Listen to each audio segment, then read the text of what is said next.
é a primeira-dama da informação, Edna Maciel. Sempre sua presença traz não só informação, de credibilidade, mas traz um brilho especial, né?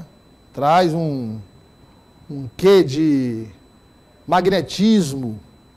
É uma mulher enigmática, né? Uma mulher com histórico de muita competência, um capítulo importante escrito na história da imprensa piauiense. E hoje a Edna vai trazer o seguinte, olha só, 9 de agosto é celebrado o Dia Internacional dos Povos Indígenas. E aí eu vou fazer uma pergunta que todo mundo já sabe, mas é a pergunta que tem que ser feita. O dia é 9 de agosto, Edna Maciel. Boa tarde, seja bem-vinda. Tem o que comemorar? Boa tarde, Douglas Cordeiro, e boa tarde a todos que nos acompanham. Sempre tem, né, Douglas? Tem muitas demandas. A população indígena,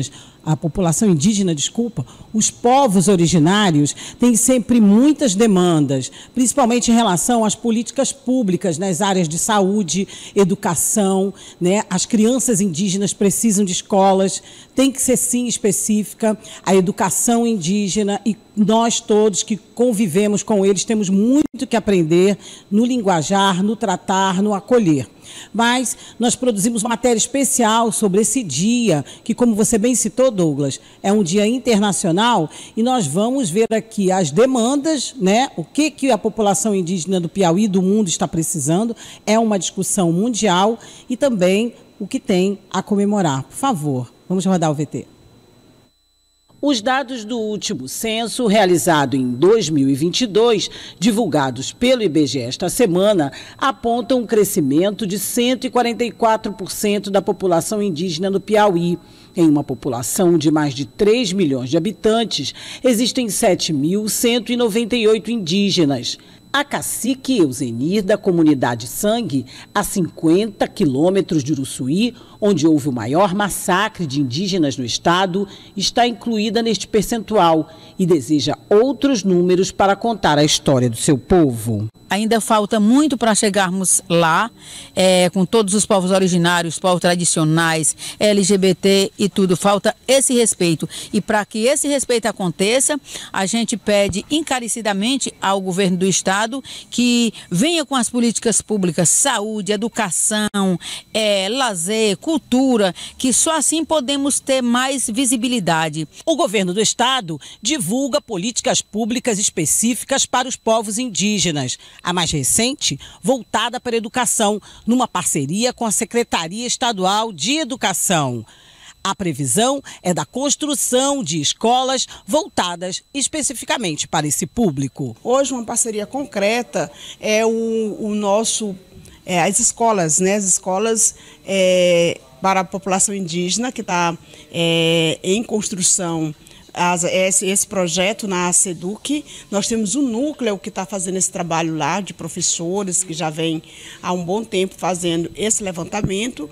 Nós temos também ações de políticas públicas na área de projeto produtivo, né, do PAA, uma parceria da SAF nas comunidades, mais especificamente na região de Nazaré, em Lagoa de São Francisco. Nós temos também na área da saúde da população, hoje em Piripiri tem um espaço onde tem a telemedicina que traz esse direito à população indígena de trabalhar essa questão da saúde do povo indígena.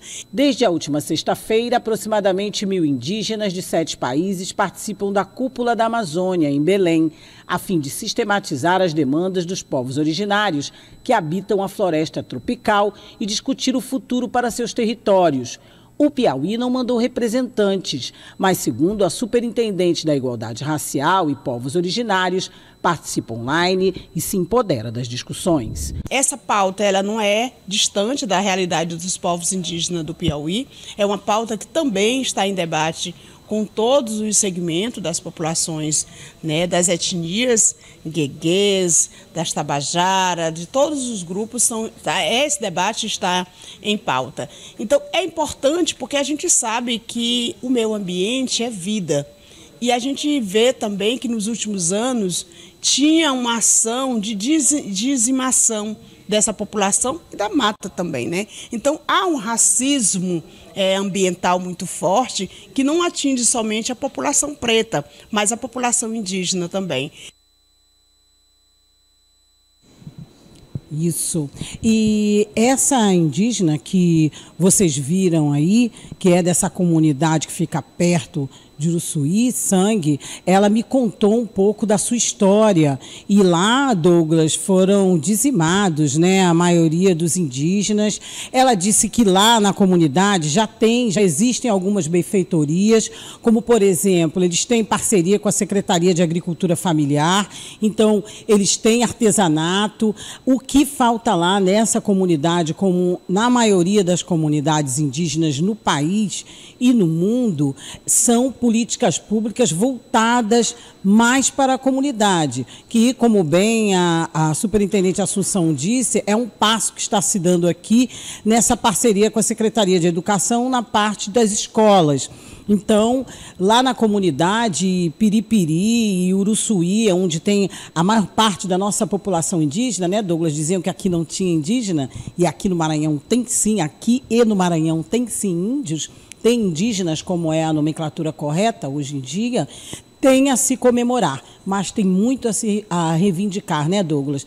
E a Cúpula de Belém ainda está discutindo e muito sobre a situação dos povos indígenas, dos povos originários e, principalmente, a questão que mais nos preocupa, né, Douglas, que é a questão do meio ambiente. Com você no estúdio. Obrigado, Edna Maciel. Até daqui a pouco.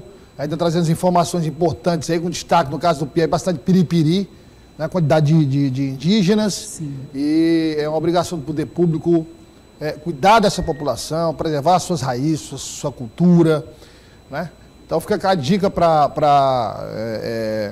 por exemplo, o antropólogo Darcy Ribeiro, que tem vários livros lançados sobre a origem do povo brasileiro. É um estudioso, um pesquisador. Estudioso, né? pesquisador. Então, quem puder ler um pouco da obra do Darcy Ribeiro para entender essa mistura, não é? Do que ele chama de matrizes originárias, que são os povos originários. o negro, o branco e o índio. São os três. O povo brasileiro nasce dessa mistura entre negro, branco e índio. Hoje, povos originários, isso. Exatamente. Obrigado, Edna, pela participação. Obrigada a você, até já. Edna Maciel ao vivo, trazendo aí mais informações sobre esses dados relacionados aos povos indígenas.